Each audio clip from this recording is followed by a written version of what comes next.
Funding secured, deal closed. Twitter is now a private company owned by Elon Musk. And now, if you own shares from Twitter, you're going to have to sell it to the big dog, the richest man in the world, and also the one of the most influential person in the world, Elon Musk. But honestly, what should current Twitter shareholders expect in the next couple of weeks? What can we as Twitter users expect to see on the platform?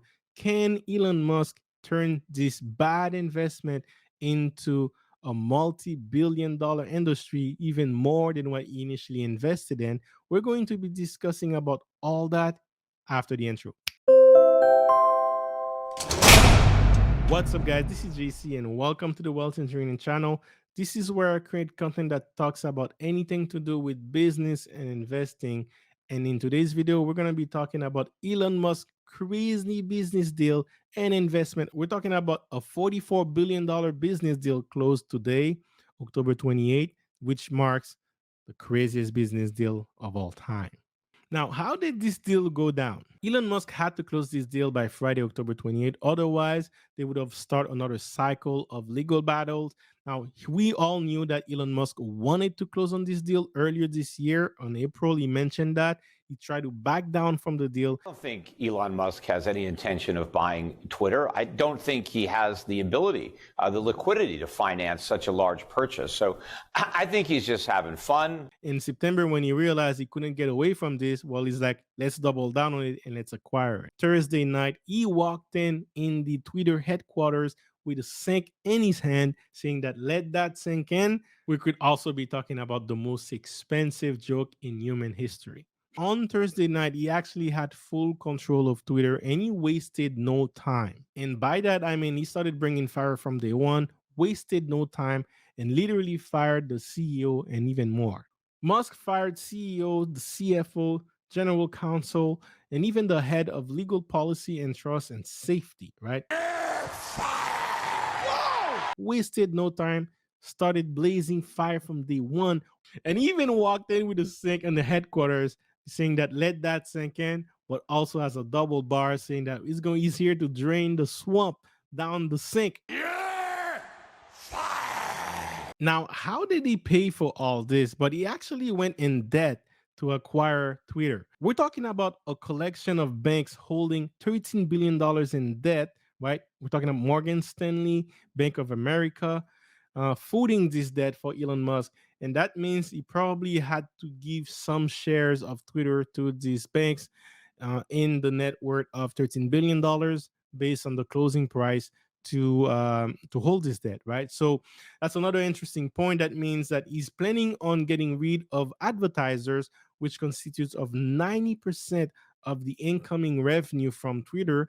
Well, if he's getting rid of 90% of the revenue of Twitter, well, that's a problem for this $13 billion in debt. He won't be able to maintain and paying that. But who knows? Maybe he has a different ways of monetizing Twitter. It's going to actually take more time for him to implement this because of this issue right here. Although he has 100% control of Twitter, he also has this debt obligation that he has to pay and maintain. And he didn't pay this in cash. He actually exchanged some shares in exchange for the cash to close the deal. So what does that mean for current shareholders of Twitter's? Well, I actually found a great article that talks about it. Twitter will get a record of everyone who owns shares as of Thursday night. Very interesting point. It's not Friday, right? So it doesn't matter what the price is on Friday. In fact, you could not even trade the shares of Twitter on Fridays. As soon as this deal was confirmed, Thursday night closing, that was it. That was the last price you could either buy shares of Twitter, and the majority shares usually all operate towards a brokerage agent, right, or a brokerage account.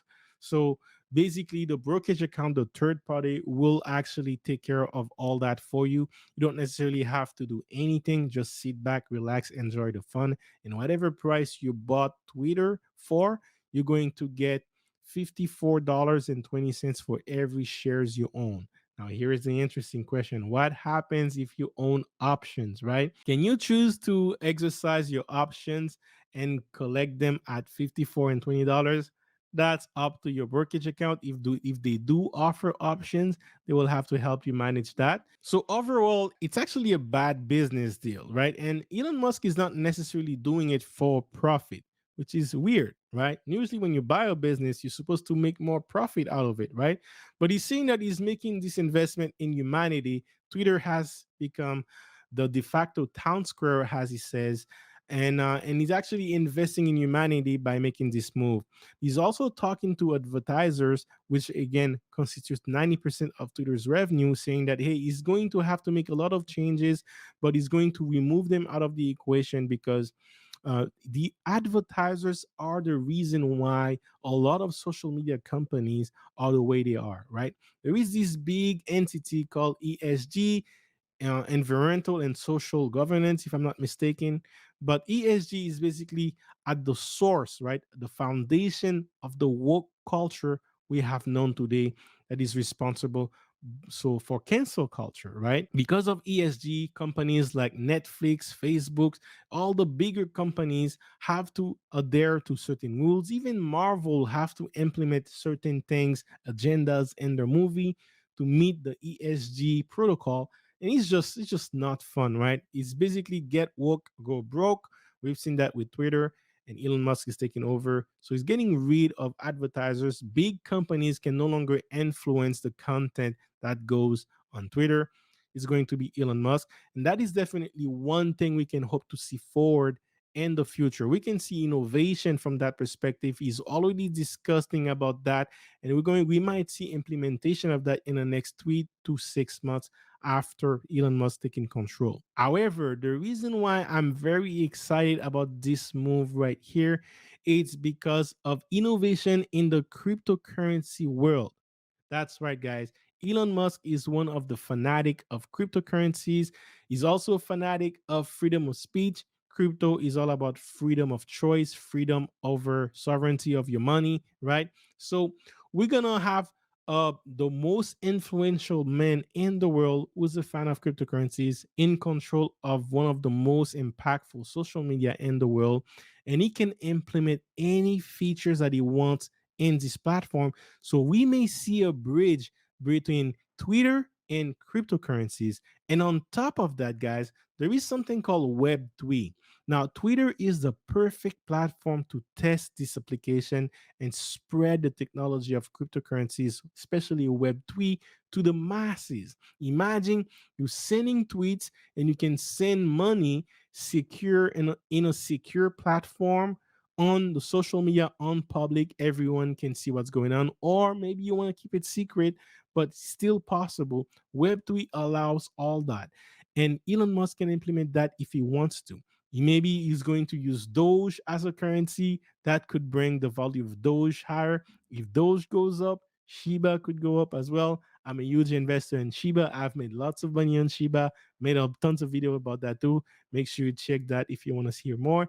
But guys, this is what I'm mostly excited about, guys, because Elon Musk is arguably the most innovative influencer and entrepreneur of our time, now in control of the most impactful social media of our time. And together, he can mix that together and bring a whole way of crypto based features on this platform. And guys, not even mentioning how big crypto Twitter is, guys. Crypto Twitter community is huge. If there is one community that's keeping Twitter alive, it's going to be the crypto Twitter, guys. I don't know if you guys notice, but have you guys noticed how many people get followers and engagement on your posts on Twitter? Arguably not many, right? If you put a post, it's not many, there's no more engagement. Most people have moved to other platforms, TikTok, Instagram, and they're moving to YouTube, right? Twitter has definitely taken a back seat in terms of influence around the world.